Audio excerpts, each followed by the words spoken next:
20 декабрга карата күндүн маанилүү жаңылыктары менен тааныштырабыз. Саламатсызбы? Бүгүн Бишкекте 3-элдик курултай болду. Ага өлкөнүн бардык аймагынан келген 700гө чукул делегат катышты. Анда президент Садыр Жапаров аялдар менен балдарга болгон зордук-зомбулук маселесине токтолуп, мындай учурларга шалаакылык кылган күч кызматкерлери иштен ажырай турганын белгиледи. Мен аялдар менен балдарга болгон зордук-зомбулукту терс кабыл алам. Буга жол бербешибиз керек. Коомубузда ар бир аял заты, ар бир бала өзүн коопсуз сезиши үчүн болгон күч-аракетти жумшоо биздин негизги милдетибиз болушу керек. Укук коргоо органдарынын бирден бир ыйык милдети алсыздарды коргоо экенин эскертким келет, деди ал. Өлкө башчы эмгек министрлигине үй-бүлөнү бекемдөө үчүн сунуштарды берүүнү тапшырды. Маалыматтарга ылайык, өлкөдө үй-бүлөлүк зомбулуктан жабыркагандардын саны өсүүдө. Жабыркагандардын басымдуу бөлүгү аялдар. Быйыл 8 айда эле үй-бүлөлүк зомбулуктун 10 миңден ашык учуру катталган. Бул өткөн жылга салыштырмалуу 24,1%га көп. Курултайда Жогорку кеңештин төрагасы Нурланбек Шакиев кийинки жылы билим берүү министрлиги 2ге бөлүнүп, жаңы агартуу министрлиги түзүлөт деп билдирди. Анын айтымында мектепке чейинки жана мектептеги билим берүүнү агартуу министрлиги, ал эми жогорку окуу жайдагы билим берүүнү билим жана илим министрлиги тескеши керек. Билим берүү министрлигине 2 баштуу министр койсок да ишти алып кете албай жатат. Ошол багытта демилге көтөрүп, парламентте да айттым. Министрликти бөлүш керек. Сапаттуу билим берүү болбосо сапаттуу келечек болбойт. Мына ушул демилгени президентибиз кубаттап, жаңы жылда жаңы министрлик түзүлгөнү турат, деди Шакиев.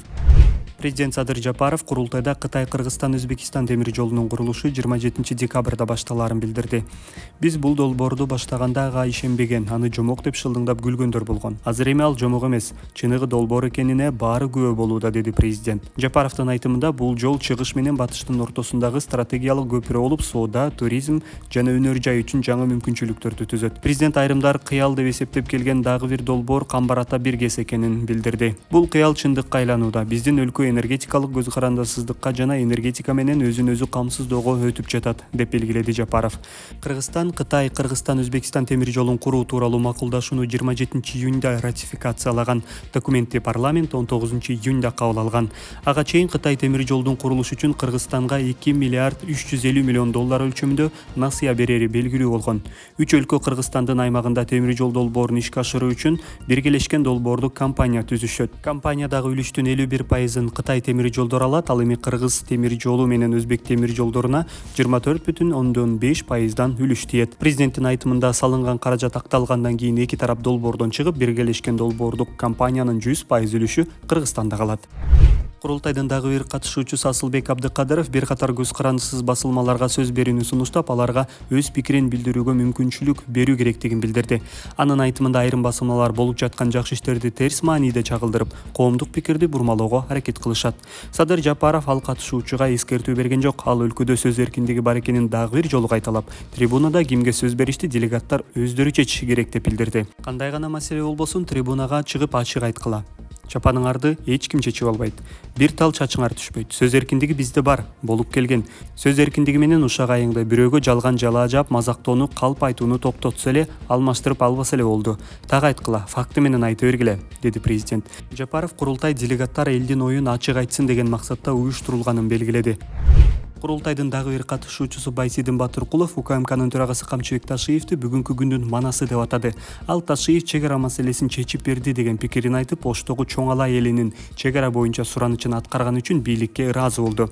Мен чек ара маселеси боюнча бул жакта билбей эле баягы диванный эксперттер жазып жүрүшөт. Бирок кырдаал согуш абалына жеткен эле, башын ажалга байлап барып, Камчыбек Кыдыршаевич согуш мезгилинде ошол жерде туруп, биздин пайдабызга чечип берди. Азыр эми бүгүнкү күндүн манасы десек, пахта койду дейсиңер. Бирок тарых таразалайт, деди ал. Бул бийлик башындагыларды Манас Баатырга салыштырган алгачкы учур эмес, көбүнчө президенттерди салыштырышчу. Алсак 2020-жылы депутат кезинде Зарылбек Рысалиев мурдагы президент Сооронбай Жээнбековду Манас атанын ордуна Манассыз деп атаган. Ал эми Социал-демократтар партиясынын депутаты Ирина Карамушкина экс-президент Алмазбек Атамбаевду Манаска салыштырууга да аракет кылган. 20 декабрда Чүй облусунун Аламүдүн районунда мажбурлап никеге тургузуу үчүн кыз ала качкан 2 шектүү камакка алынды.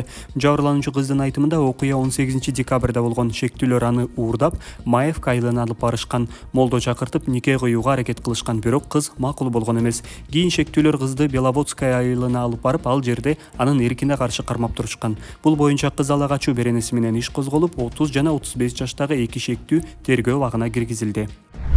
Министрлер кабинети автоунаа жолдорун оңдоого, тейлөөгө, курууга жана реконструкциялоого жыйымдарды алуу тартиби жөнүндө жобону бекитүү тууралуу токтом кабыл алды. Буга чейин президент кол койгон жол фонду жөнүндө мыйзам 1-январда күчүнө кирет. Аны жогорку кеңеш 20-ноябрда кабыл алган. Мыйзамга ылайык эми күйүүчү майдын ар бир литри үчүн 1 сомдон кошумча жыйым алына баштайт. Ал транспорт министрлигинин алдындагы жол фондуна түшөт. Минкаптан жыйымдарды бензин жана дизель импорттоочулар менен өндүрүүчүлөр төлөй турганын белгилешти. Демилгелечилердин маалыматына ылайык, азыр жылына жолдорду коопсуз абалда кармап туруу үчүн талап кылынган 10 миллиард сомдон ордуна мамлекеттик бюджеттен 2 миллиард сом гана бөлүнөт. Бөлө келгенде бул жолдун ар бир чакырымына 100 сомдон туура келет. Демилгечилер жолдорду талаптагыдай кармап туруу үчүн бул өтө эле аз экенин белгилеп жатышат.